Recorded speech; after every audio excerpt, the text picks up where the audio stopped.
തലശ്ശേരി മണോളിക്കാവിൽ പോലീസിനെ മർദ്ദിച്ച കേസിൽ 2 CPM പ്രവർത്തകർ അറസ്റ്റിൽ. കുട്ടിമാക്കൂൽ സ്വദേശി സഹദേവൻ, NC ലിനേഷ് എന്നിവരാണ് അറസ്റ്റിലായത്. വിവരങ്ങളുമായി കണ്ണൂരിൽ നിന്നും നിഖിൽ അളവൂർ ചേരുന്നു. നിഖിൽ, പോലീസിനെ മർദ്ദിക്കുക, നിയമത്തെ നോക്കുകുത്തിയാക്കിയുള്ള പ്രവർത്തനങ്ങൾ, ഇതാണ് കഴിഞ്ഞ ദിവസങ്ങളിൽ ഉണ്ടായത്. ഇപ്പോൾ 2 പേരാണ് അറസ്റ്റിലായിരിക്കുന്നത്. അവരുടെ വിശദാംശങ്ങൾ എന്തൊക്കെയാണ്? ലക്ഷ്മി പത്മ, തലശ്ശേരി മണോളിക്കാവിൽ പോലീസിനെ മർദ്ദിച്ച സംഭവവുമായി ബന്ധപ്പെട്ട് ആ കേസിൽ പ്രതികളെ പിടികൂടാനെത്തിയ പോലീസിനെ പൂട്ടിയിടുന്നത് വരെ എത്തുന്ന സാഹചര്യങ്ങളാണ് മണോളിക്കാവിൽ ഉണ്ടായത്. ആ രണ്ടാമതുണ്ടായ സംഭവത്തിലാണ് ഇപ്പോൾ അറസ്റ്റുകൾ ഉണ്ടായിരിക്കുന്നത്. കുട്ടിമാക്കൂൽ സ്വദേശിയായ സഹദേവനെയും NC ലിനേഷിനെയുമാണ് ഇപ്പോൾ പോലീസ് അറസ്റ്റ് ചെയ്തിരിക്കുന്നത്. ലിനേഷിനെ ഇന്നലെ തന്നെ അറസ്റ്റ് ചെയ്ത് കോടതിയിൽ ഹാജരാക്കുകയും പിന്നീട് റിമാൻഡ് ചെയ്യുകയും ചെയ്തിരുന്നു. ലിനേഷ് 14 ദിവസത്തെ റിമാൻഡ് ഉള്ളത്.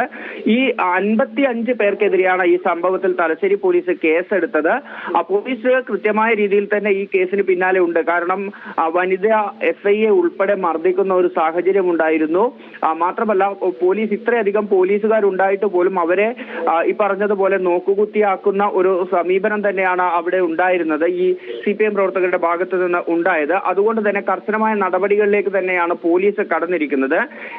ഈ 2 ദിവസങ്ങളിലെയും ആക്രമണ ദൃശ്യങ്ങൾ പരിശോധിച്ച് ഓരോരുത്തരെയായി തിരിച്ചറിഞ്ഞ് അവരെ പിടികൂടുക എന്നൊരു നീക്കം തന്നെയാണ് പോലീസ് ഇപ്പോൾ നടത്തിക്കൊണ്ടിരിക്കുന്നത്. അതുകൊണ്ട് തന്നെ ഇന്ന് കൂടുതൽ അറസ്റ്റുകൾ ഉണ്ടാകാനുള്ള ഒരു സാധ്യത കൂടി കാണുന്നുണ്ട്. നിഖിൽ അളവൂർ, കണ്ണൂരിൽ നിന്ന്.